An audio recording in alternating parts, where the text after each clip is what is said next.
Hello students. In this tutorial we will talk about the expatriate management today. Now let's have a look upon the meaning of expatriate management.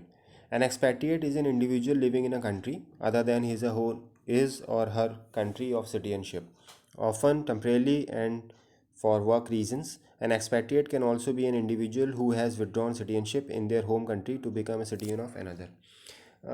Layman language में साधारण शब्दों में अगर हम बात करें expatriate कौन है. Suppose if you are working in a company, एक एग्जांपल यहाँ लिखा भी हुआ है कि if your employer sends you from your job in Silicon Valley office to work for an extended period in its Toronto office.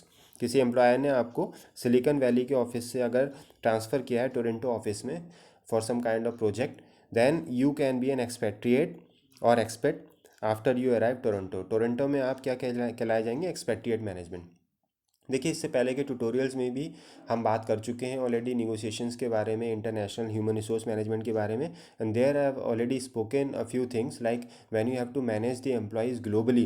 तो this kind of routine transfers generally happen with the big companies where if they find a best fit, wherever they find the best fit, they need to transfer the employee in that particular location or to manage or handle the operations in a particular nation.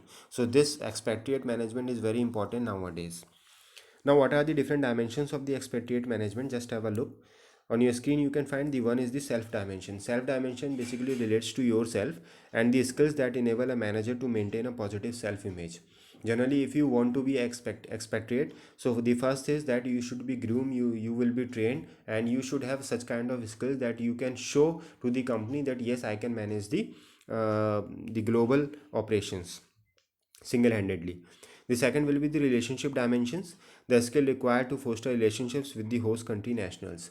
Generally, these refers to the relationship dimensions as the name suggests, where you need to have a strong relationship building with the host countries officials, maybe the government or the business houses in that particular nation. The third will be the perception dimension, where you can say the skills that enable a manager to accurately perceive and evaluate the host country environment. Generally, the company also want that what kind of perception you have about the country in which they want to send you.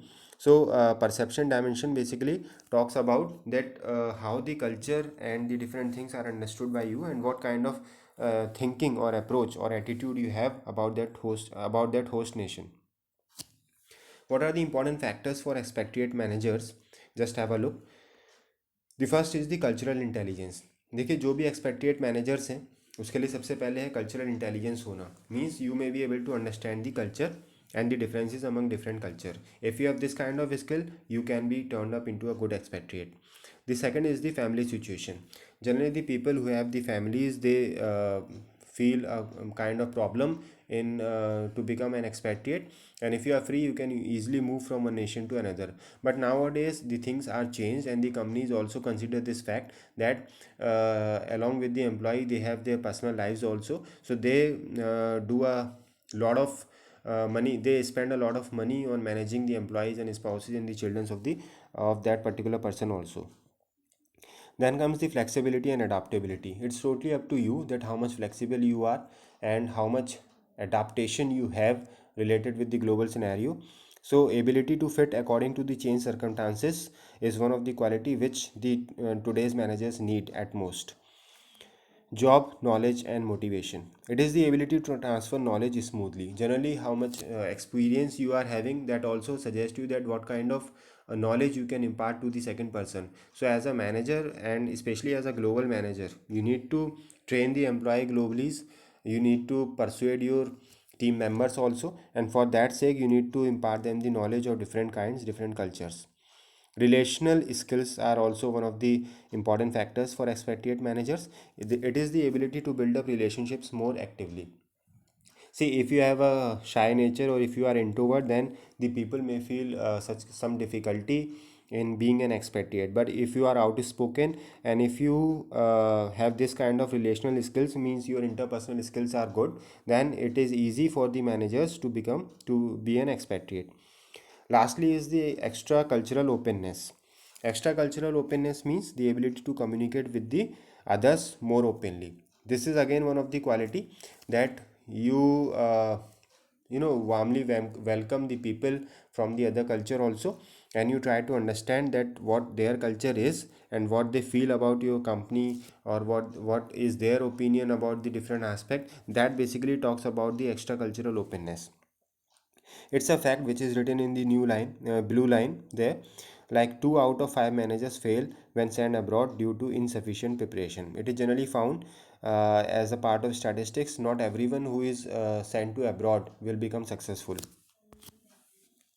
There is also a term repatriate. As I have said that expatriate is there generally when the task is over and when the person are called back to their home. Generally they are referred as the repatriate. So if a country repatriates someone, it sends them back to their home country. It also refers to the termination of overseas assignment and coming back to the home country. जैसा कि भाई एक्सपेक्टिएट में लोगों को भेजा जा रहा है बाहर काम करने के लिए, तो कहीं ना कहीं वो काम ख़त्म करके वापस आएंगे, और उसको हम क्या बोलेंगे, repatriate. Now, what are the different reasons for repatriation? The first is the prior period of posting got over. भाई आपको 2 साल के लिए, 1 साल के लिए अगर भेजा गया था बाहर, तो जनरली वो काम खत्म होने के बाद आप वापस लौटेंगे, and that is the one major reason for the repatriation. The second will be the desire of children, family, marriage, etc. It depends upon person to person that whether when he was and he was married, so he need to come back because he need to have a pressure from the family side to get children, or maybe the family is in trouble, so he need to come back. So that is the second reason for the repatriation. The third will be the need for the expat to move to another global assignment. Maybe the company has called that fellow because they have some major assignment in some other country, so they will call that person back to the home country first, and then that person will again send back to the some other country as a expatriate. Then comes the inability to adjust outside. We have already shared the example previously, like not everyone who is sent abroad will become successful. So maybe that person is unable to adjust outside, and because of which he may be called and expressed as repatriate. Failure to do a job outside. There can be many reasons because of which the failure occurs. Maybe it's the condition or the situation of the various economies, the kind of political scenario, or the kind of relationship between both the countries. So the reasons for the failure can be many, and that depends upon business to business. Now, what are the benefits of this expatriate and repatriate? Just have a look. The first is that imbibe global culture. When you are sent on a global task, this is the first advantage which you will get, that you certainly imbibe the global culture. You learn the specialities of each and every culture. The second will be the extensive exposure to how the company is perceived in another country. This is the advantage basically which the company is having, and if they send some employee to a abroad assignment, they have a thorough research over that market, that how many people have a good opinion about their company or the product, and what kind of goodwill they have in the host nation.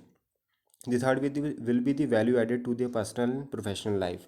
Normally, say for example, if you have visited 4 countries during your tenure in a particular company, so that will give a weightage to their resume and curriculum also, that if you write that yes, I have an exposure to 4 different nations, 4 different companies, that will be a value added kind of thing for the employees as well. Thank you.